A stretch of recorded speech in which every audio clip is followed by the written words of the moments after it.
Hello, I'm Judy Stiles. Thank you for joining us this week on Newsmakers. Well, Missouri Southern is known for its international mission, and a lot of people might be wondering, well, what's happening with that mission with the worldwide pandemic? And of course, there's a lot happening now and looking to the future with another theme semester. Joining me, Dr. Chad Stebbins, the director of the Institute of International Studies. Thank you for being here today. My pleasure, Judy. I know a lot of people might say, well, you're in charge of international studies. What's happening in that area at Missouri Southern? How do you answer that question? Well, certainly very interesting times, times that I've never seen anything remotely like before. So we are planning to have a fall 2020 Caribbean semester. And traditionally, every fall, we choose a country or a region of the world to focus on campus. Mm-hmm. And so this would be the 24th one. Focusing on the 13 countries that make up the Caribbean. And the idea behind this is that we have a statewide global mission. We are charged with providing every student with some kind of international or global experience. And of course, they all can't study abroad. And so through the theme semester, we bring the world to the campus. And so by the time a student graduates, he or she would have been exposed to 4 or 5 different countries and cultures. So this is the third year in a row that we have chosen a region rather than a specific country. Fall of 2018 was the Nordic semester, and last year was the Oceania semester. So we're looking at a region, and you mentioned, and people think of the Caribbean, they think of a lot of islands, but there's a lot of countries that compose that. You say 13 different countries? Right, 13 different countries, and of course numerous additional territories such as the Cayman Islands and the British Virgin Islands and Martinique. And rather than pick one of those 13 countries, we decided just to concentrate on the region as a whole.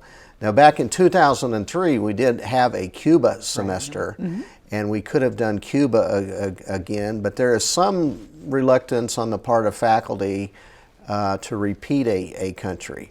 So we are repeating Cuba, but it's part of the larger Caribbean semester. Great. Well, we're going to talk today about the semester and what's coming up, and then we'll also talk about international aspects as well and what's happening. But I guess some of the questions people might have is why that region? There's a lot of regions around the world, and this one brings us a little closer to home, obviously. Right. Of course, it's a popular tourist destination. Geographically, it's a vast area. I think there are 700 different islands that make up the Caribbean. Most of them are uninhabited. A population of some 44 million, and it's practically, at our back door. Right. And so, we'll be concentrating on Cuba and Haiti and the Dominican Republic, Jamaica. We may not touch on all 13 of the countries and all of the territories. Puerto Rico is part of the Caribbean. And so, a lot of Americans vacation in the Caribbean, and so this will give them hopefully some in-depth knowledge of where they might be going. So in addition to, it's a great place to visit and to see, we're going to learn some more of the history, the culture, some aspects that you may not see as a tourist. When people say, I'm going to take that, whether was it with a cruise ship or a dive trip or just a vacation to an island, you're going to learn more in depth about those islands. Right. We've put together over 30 programs, guest speakers, cultural events focusing on that region. For example, there is a program on Caribbean rum. One of the defining products of the Caribbean. In fact, I was reading where George Washington ordered rum from Barbados to be used at his 1789 inauguration. We have a program on voodoo. Is it a religion or is it a cult? We have a program on the Haitian Revolution from 1791 to 1804, which was the most successful slave rebellion in the world. A lot on the music of the Caribbean, the steel bands, Bob Marley, programs on them. In fact, our Missouri Southern Steel Band and Trombone Quartet is producing a world premiere of a piece called Caribbean Rhapsody in Brass and Steel, a 3-song arrangement written exclusively for our Caribbean semester. Wow. So really you're still able to tie in the different departments around campus and make this across the board for curriculum interest for students. Exactly. We have a program on Cuba's national pastime, which is baseball. We have a program on Pirates of the Caribbean, not the we think of the movie, right? Yeah, not Johnny Depp, but the actual pirates, you know, from around 1650 to 1730, and plenty of history and political science, and so, as we say, something for everyone. Great. Well, people might be curious, how do you come up with these topics? You know, that there's a lot of ideas out there, how the background and how these topics are chosen. So we have been doing this since 1997, and we have gone through many countries. China is the only country we've ever done twice. And as I mentioned, some faculty have sort of a reluctance to do a country twice. But others argue, well, we did a country 20 years ago, all those students are gone and many of the faculty, and we are going to do Japan again next year, which will be the 20th anniversary of when we did it in 2001. But we have faculty who are interested in the theme semesters who get together and brainstorm. The last couple of years we've done a campus-wide faculty survey of what country or region would you recommend to be the next theme semester. And that's how we came up with the Nordic semester, Oceania, and now the Caribbean. So it's really the faculty who are the drivers of selecting the particular country or region. And when you're talking about different areas of the academics, you even have ties to book clubs and the English side of things, the reading side of things as well with each of these semesters. Yeah, the real beauty of this is several departments choose to get involved and produce their own programming for the theme semester.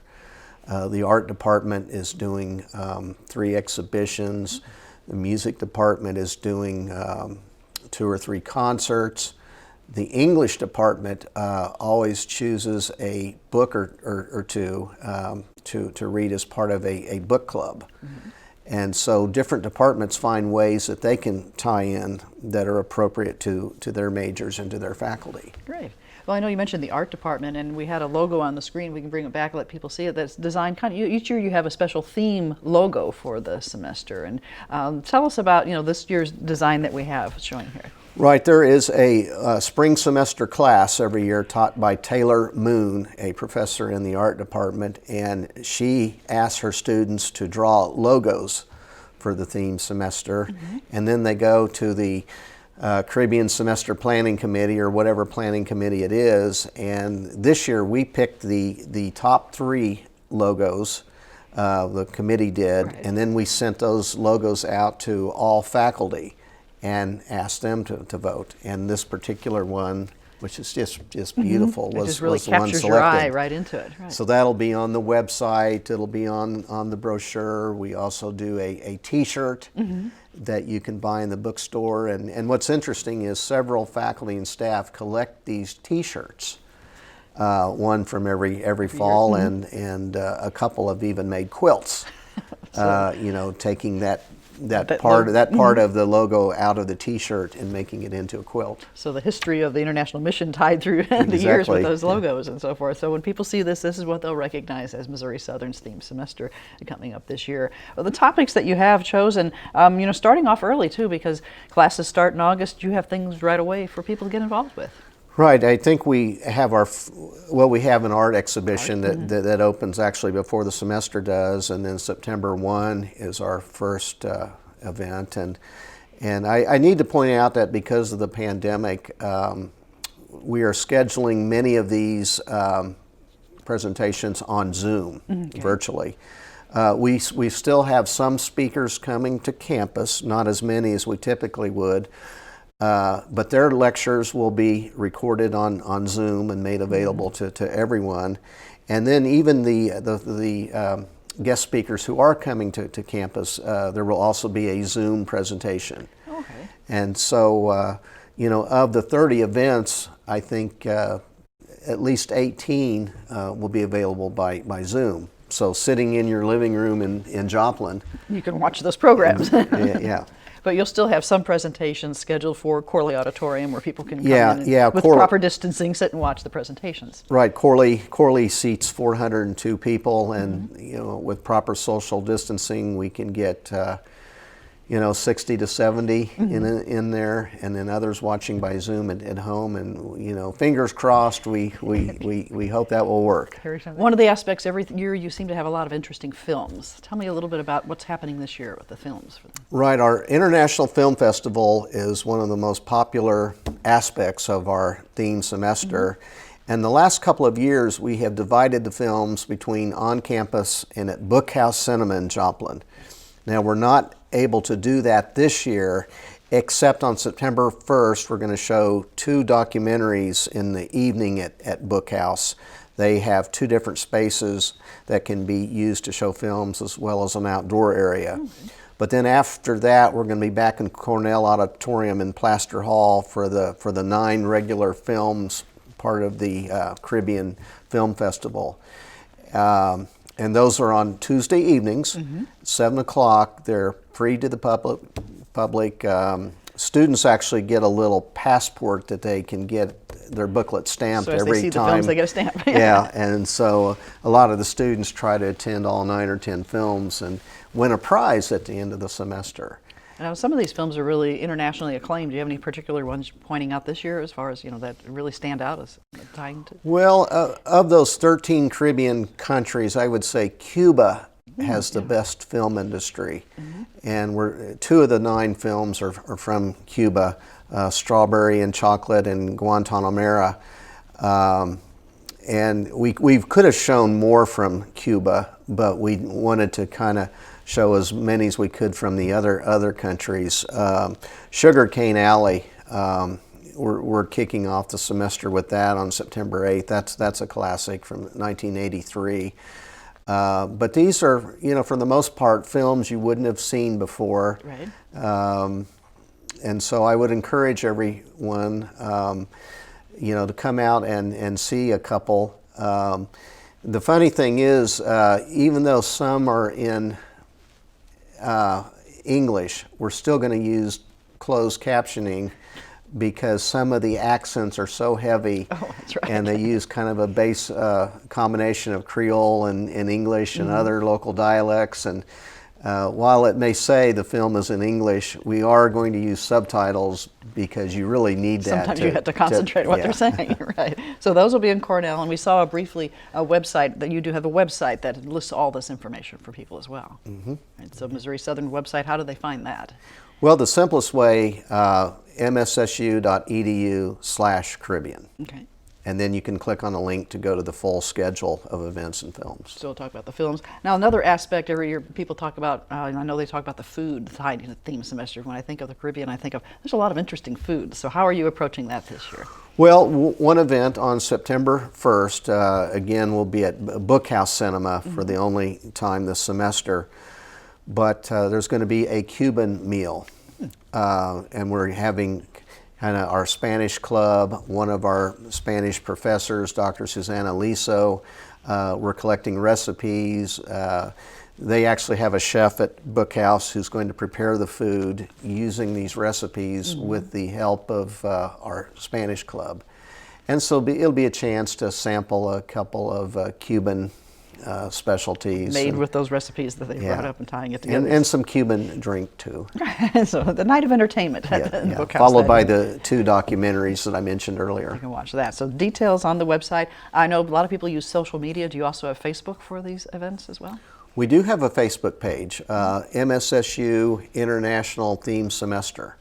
And so if you're on Facebook, I would encourage you to like that page, which you can see right now. And we try to post little updates there several times a week. Great. So that's where you can get the current information about what's happening. Now, I know in the past you've had students who have been able to study abroad and perhaps have had exchange programs with actually parts of the Caribbean as well, some of the schools and ties. Those ties already established by Missouri Southern.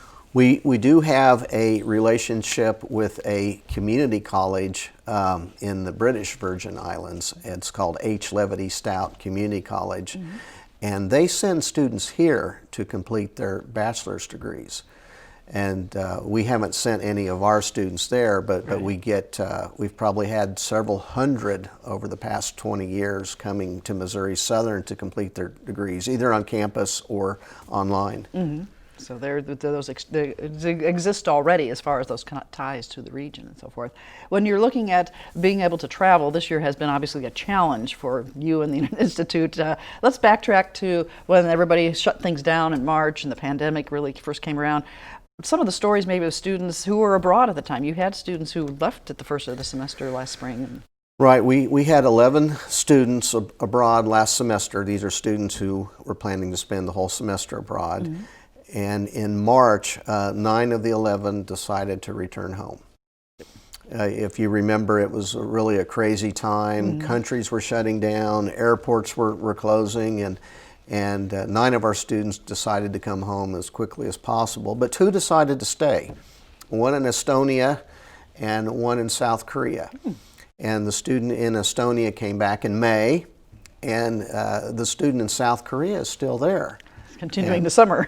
and not returning until August the 3rd. Mm-hmm. But, as it's turned out, South Korea, Seoul, much safer place to be than Southwest Missouri. Yeah, so they're going to have those 2 that stayed are going to have some interesting stories to share how their world. I would think so, yes. And so forth. And the ones who, the other 9 who probably had some interesting stories on just trying to make it back to the United States with flights being canceled and rerouting, how do I get back to where I'm from? Right, a couple of them, it took, 2 or 3 days to make it from airport to airport, and it was just such a crazy time, and parents were concerned, and students obviously concerned. We were concerned, but everybody made it home safely, and so there won't be any study abroad this fall. No one's traveling from Missouri Southern to go anywhere, right? Right. The State Department still has us under a level 4 warning.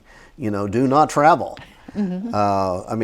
You could, but it would be at your own risk, although I'm not sure where you could go. Because flights aren't going there. Right, and the European Union is still closed to American travelers. Mm-hmm. The European Union opened back up on July 1, and they identified 14 countries where they would accept visitors from. They're accepting visitors from Australia, Canada, Japan, South Korea, but not the United States. Because of the uptick in the cases and the situation we have here. So are you keeping in touch? I know there's a lot of universities that have relationships with Missouri Southern. Throughout all this, keeping in touch with those other universities, what can we do in the future?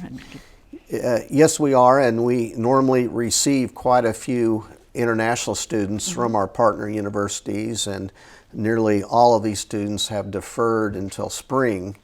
Maybe 2 or 3 or 5 will end up coming this fall.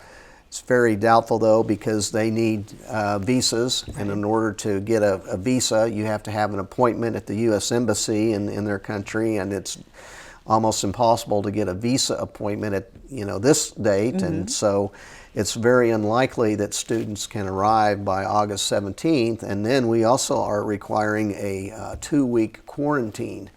After they arrive. Yes, and so they would have to arrive by August 3rd mm-hmm. in order to fulfill that 14-day quarantine. To be able to start classes on the 17th. Yeah, and go so really all bets are off for the fall semester, and mm-hmm. we hope that spring somehow returns to normal. Hopefully there will be a vaccine available, and people can continue to travel and to visit. Yes. Are you getting questions from students who, I know people stop by and see you and they're interested in that study abroad opportunity, say we can't do it in the fall, but here's what we're hoping in the future, or maybe they're even a freshman and they say maybe I can do it next year. I am still getting quite a few emails from Missouri Southern students and transfer students, new students who are interested in studying abroad. I think everyone realizes that, things will get back to normal eventually. Hopefully sometime in 2021 they'll be able to travel, and so many students dream of a semester abroad, and they're not ready to give up on that idea just yet. They're just deferring it, pushing it back for a semester or 2. Now, Missouri Southern has also had faculty-led trips in the past, and a lot of times those were summer trips, which obviously you couldn't do this year. Are there still hopes that you can resume those in the future, where you can have departments taking groups of students? Right. We had 8 or 9 faculty-led trips planned for May, and they were all canceled, of course. Right. And, we would hope next spring to be able to do those again. Again, keeping our fingers crossed. And the faculty-led study abroad trips are so important because not every student is willing or able just to jump in and do a semester abroad. Right. And so these 2 to 3 week faculty-led trips are so important, especially for students who might be a little apprehensive about going abroad. They wouldn't feel comfortable going by themselves for a semester, but you know, they're willing to get a passport and go in a small group of other Missouri Southern students. And I know a lot of students have done that throughout the years. You've had a lot of trips that your students have gone with that faculty member and spent that week or two or a little bit longer in some cases. And then they get the experience, they see how it's done, and they decide, well, I can do that on my own. I'd like to, you know, come back and spend a semester in Spain or Italy or France or Germany. So you've had that kind of spin-off. I get my feet wet in the water and now I want to just do it. And really, once a student travels abroad once, they kind of get this bug that they want to go again and again. And even separate from Missouri Southern, you know, once they graduate, they like to vacation abroad, and some even pursue working abroad. We have a certificate program we recently started, teaching English as a foreign language, 4-course certificate. And some of our graduates are now getting this certificate and then teaching English overseas for a year or two after they graduate. Great. So a lot of opportunities. And I know earlier this year we talked about a program where you had alumni and community members interested in traveling abroad with the Lions program. That's obviously on hold as well, I'd imagine, but that's something that you hope to pursue in the future as well? Right. We have a program that we started about 5 years ago called Southern Safari. And it's a group of community people, retired people, even a few retired faculty. You don't have to have a connection to Missouri Southern. Many do, most do, but people love to travel, but often they don't want to go alone or make the arrangements, and so they go with fellow travelers. And usually Southern Safari makes one trip a year.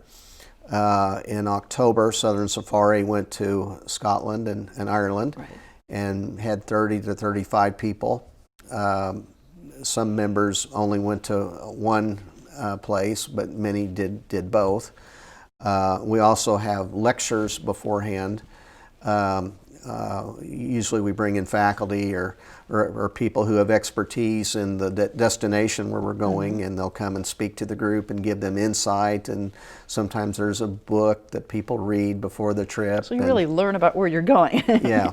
So it's more than just a travel agency where you know, we book a flight for a group. We try to provide that insight here on campus before departure. Great. And that's something you hope to resume in the future too, when travel restrictions ease, and tying that together. Well, as we've been talking, we talked about your website. One thing we didn't mention with the presentations that you're having, the cost. People say, what does it cost? Are we still free as far as being able to attend any of the lectures or presentations that you have? Everything is free. Yeah, you won't pay a cent to come to any of our events. Right. Free and open to the public, and we do have many community members who come out for some of the presentations and concerts.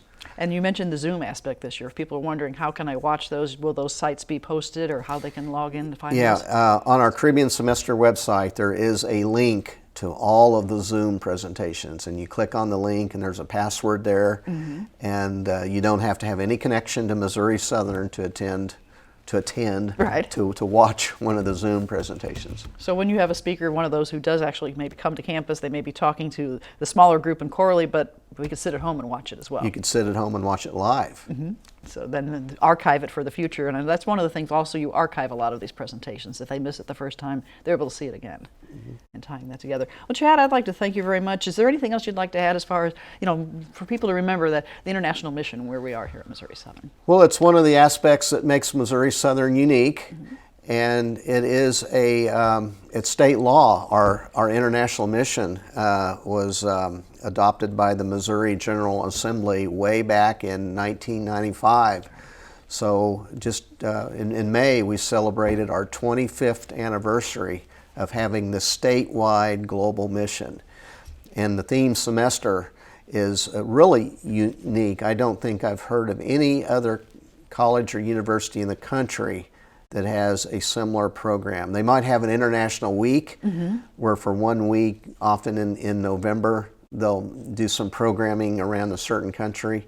but ours is throughout the entire fall semester. Great, and that's on go for this fall of 2020. We hope. We're carrying through it, right? At this point, it is. At this point, it is, as we're recording. Yeah. And the information, as we mentioned, available on your website and Facebook. And if they have questions, of course, I'm sure they can just call your office as well. So. Definitely. All right. Well, thank you very much for joining me here today. Always my pleasure, Judy. You're welcome. And I'd like to thank you for joining me this week on Newsmakers. I'm Judy Stiles. Hope you can join me again next week at the same time on the station. We'll see you then.